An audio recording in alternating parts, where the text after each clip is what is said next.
Although most people have doubts regarding doomsday theories, the majority of people do agree that the Earth is in big trouble. Maybe we can try to change the world together. I mean, at least give it a try. Growth in technology help solve some food shortage problems.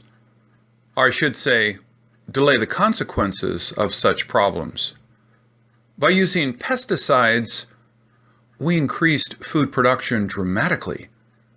By using genetically modified crops, we not only increase production, but also cut cost. Have you ever thought about how many chemicals were injected into the food you eat? Or how much energy you burn when you set your thermostat to 70 degrees? Do you know, things we take for granted usually carry a cost. A cost either we have to pay for, or our children have to pay. I know there is not much one person can do, but if no one tries, we would still be living in the Stone Age. A long time ago, I was very disturbed when I read an article in the newspaper. Thanks to Google search, I found it, and would like to share it with you. In 2002, Zimbabwe and Tanzania, despite people dying from an ongoing famine, rejected thousands of tons of desperately needed foods from the USA.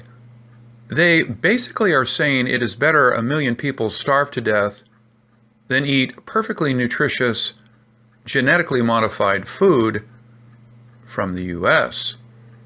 And you probably did not know that in the United States, up to 70% of prepared foods contain genetically modified ingredients.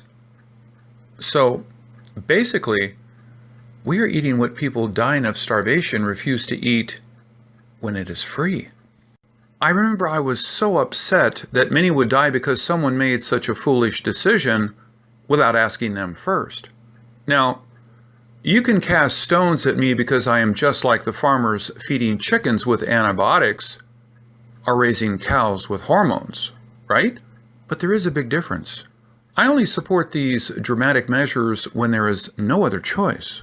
Accepting genetically modified crops may not be a smart choice, but to many countries, that may be the only choice. For many years, many countries considered nuclear power plants as the only solution to solving their energy crisis. What would you say if I tell you that the choice to go nuclear for many countries has nothing to do with energy needs? For example, do you think Iran needs to develop a nuclear power plant? Don't forget, Iran has only 80 million people, but holds the world's 4th largest oil reserves. Do you remember what happened to Japan's Fukushima nuclear plant after the 2011 9.2 earthquake? Prior to the 3/11/11 earthquake, 30% of Japan's energy was via nuclear. Do you think it was by choice or need? At that time, 70% of the Japanese supported nuclear power before the earthquake. After the quake, the support dropped to 36%, and the government quickly shut down almost all of the nuclear plants. In 2012, nuclear energy accounted for only 1% of Japan's energy consumption. Can you imagine a country like Japan losing 30% of its energy in such a short time? This must have been devastating to their economy, right? Not really. Take a look at their GDP from 2006 to 2015. For a country that just suffered a tremendous loss in the 2011 tsunami, they actually look pretty good to me.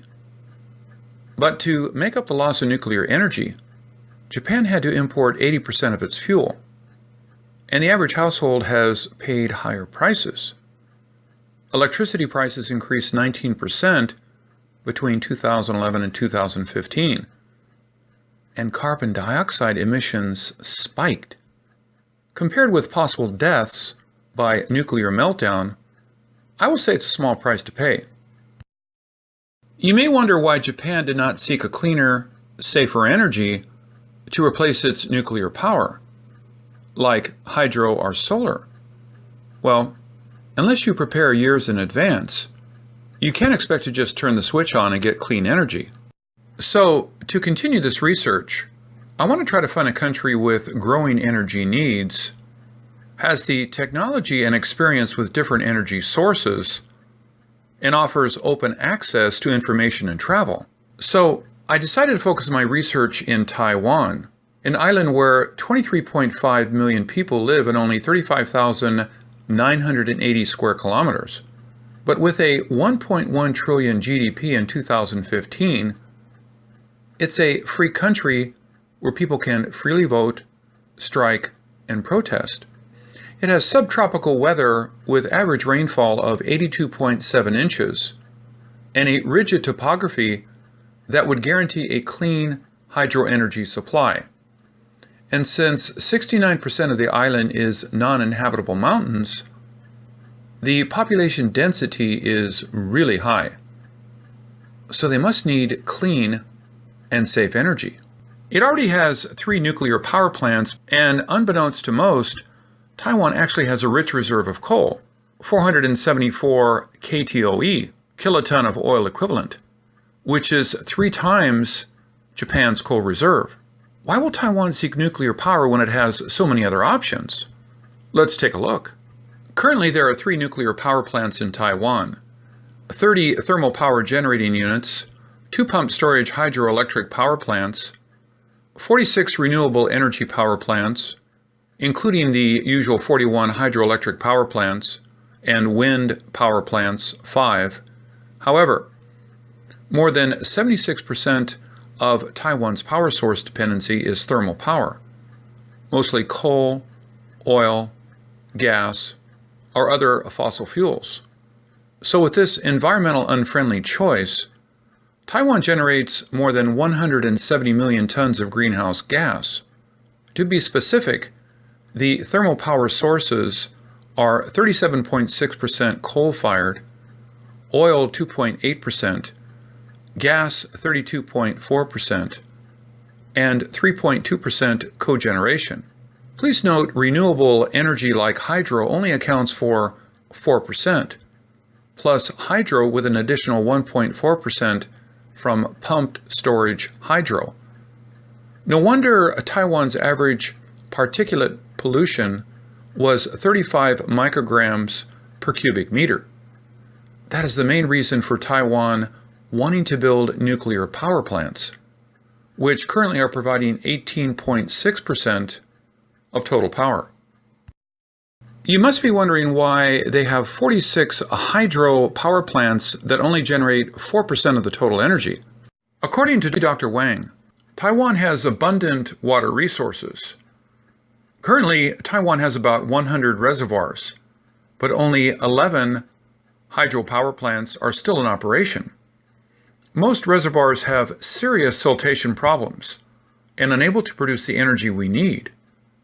However, there are ways to fix that problem. Before we talk about these solutions, let's talk about the problems. Currently, siltation has caused loss of storage and damages to the turbines of the hydropower plants. This has impacted rivers and neighborhoods downstream of the dam. Theoretically, you can create a sediment trapping system upstream from the dam, or sediment routing, sediment pass-through or bypass, or you can do sediment flushing, manage silt storage, or remove stored sediments. Each method has its pros and cons, and each reservoir, with the differences in size and location, require a different approach. As Taiwan is bound to be hit by several typhoons a year, reservoir siltation can be more of a problem than just loss of energy. But based on my study, if we fix the problems soon, our reservoirs can generate more than enough clean energy to solve the crisis we are facing. Do you know if we can bring Mingtang reservoir capacity back, it could generate more power than Nuclear Facility 1. That's 1. Imagine what will happen if we can fix all of Taiwan's reservoirs. This is a serious subject. However, I hope by bringing awareness to these problems, people with advanced knowledge can share their knowledge and really solve the problems. We need to build a better tomorrow for our children. Thanks for watching